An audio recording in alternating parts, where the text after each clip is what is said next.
ఆదిదేవ నమస్తుభ్యం ప్రభాకర నమస్తుతే ప్రభాకర నమస్తుభ్యం ప్రభాకర నమస్తుతే.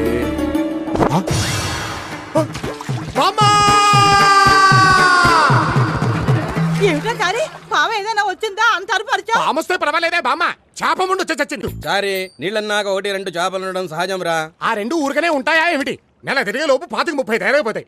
అసలు ఎవడో తెచ్చి వేయకుండా మన కోనేట్లోకి చేపలు ఎలా వస్తాయి చెప్పు? ఆ తెచ్చి వేసిన అప్రచప్పు వెదవ ఎవడో నాకు ఇప్పుడు తెలియాలి.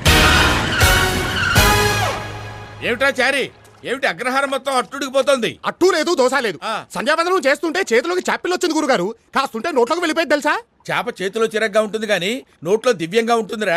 గురుగారు ఆస్మాక్ చేపకం చేసుకున్నాను రా. కాస్త మనం తింటావా ఏమిటి? సరే నీ గొడవలే, అవతల సినిమా ముహూర్తానికి టైం అవుతుంది. నువ్వు రారా, అసలే సినిమా వాళ్ళు లేట్ అయితే మనకు కూడా డూపులు పెట్టి లాగించేస్తారు. ఈ ముహూర్తం కాకపోతే ఇంకోటి, యువతల ఆచారం మంటే కలిసిపోతుంటే ఎవరు పట్టనట్టుంటారే. ఏమయ్యా గోవిందం, మీ వాడికి చేదస్తం మరీ ముదిరిపోతుంది. కోపగించుకోకురా భట్టు.